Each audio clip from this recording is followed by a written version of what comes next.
আমি সেই মেয়ে। বাসে, ট্রেনে, রাস্তায় আপনি যাকে রোজ দেখেন, যার শাড়ি, কপালের টিপ, কানের দুল আর পায়ের গোড়ালি আপনি রোজ দেখেন, আর অনেক কিছু দেখতে পাওয়ার স্বপ্ন দেখেন, স্বপ্নে যাকে ইচ্ছের মতো দেখেন, আমি সেই মেয়ে।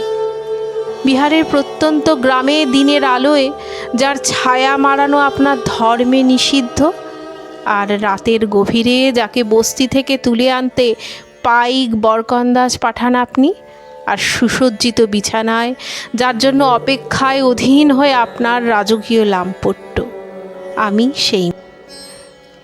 আমি সেই মেয়ে।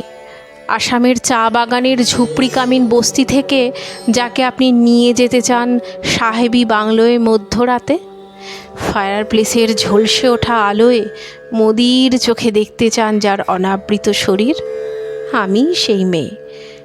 রাজস্থানের শুকনো উঠোন থেকে পিপাসার জল আনতে যাকে আপনি পাঠিয়ে দেন 10 মাইল দূরে সরকারি ইদারায়, আর 20 মাইল হেঁটে ক্লান্ত বিধ্বস্ত যে রমণী ঘোড়া কাঁধে ঘরে ফিরলেই যাকে বসিয়ে দেন চুলার আগুনের সামনে আপনার রুটি বানাতে, আমি সেই মেয়ে। আমি সেই মেয়ে যাকে নিয়ে আপনি মগ্ন হতে চান গঙ্গার ধারে, কিংবা ভিক্টোরিয়ার সবুজে, কিংবা সিনেমা হলের নীল অন্ধকারে, যার চোখে আপনি এঁকে দিতে চান ঝুটা স্বপ্নের কাজল, আর ফুরিয়ে যাওয়া সিগারেটের প্যাকেটের মতো যাকে পথের ধারে ছুঁড়ে ফেলে আপনার ফুল সাজানো গাড়ি শুভ বিবাহ সুসম্পন্ন করতে ছুটে যায় শহরের পথে। কোণে দেখা আলোর গোধূলিতে একা দাঁড়িয়ে থাকা আমি সেই মেয়ে। আমি সেই মেয়ে।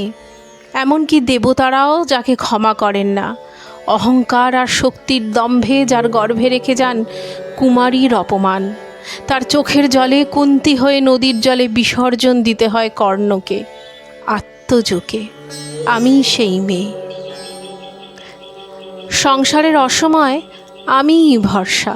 আমার ছাত্র পড়ানোর টাকায় মায়ের ওষুধ কেনা হয়, আমার বাড়তি রোজগারে ভাইয়ের বই কেনা হয়, আমার সমস্ত শরীর প্রবল বৃষ্টিতে ভিজতে থাকে, কালো আকাশ মাথায় নিয়ে আমি ছাতা হয়ে থাকি, ছাতার নিচে সুখে বাঁচে সংসার।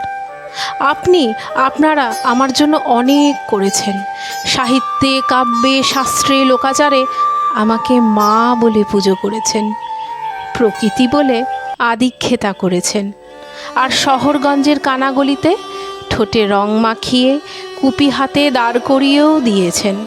হ্যাঁ, আমি সেই মেয়ে। একদিন হয়তো অন্য কোনো একদিন আমার সমস্ত মিথ্যে পোশাক ছুঁড়ে ফেলে দিয়ে আমি হয়ে উঠব সেই অসামান্যা।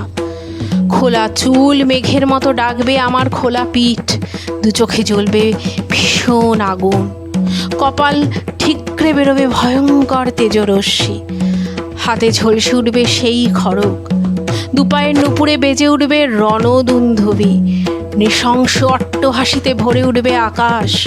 দেবতারাও আতঙ্কে স্তব্ধ হয়ে বলতে থাকবেন, মহামৃঘ প্রভাং ঘোরাং মুক্তকেশী চতুর্ভুজাং কালিকাং দক্ষিকাং মুন্ডমালা বিভূষিতাং।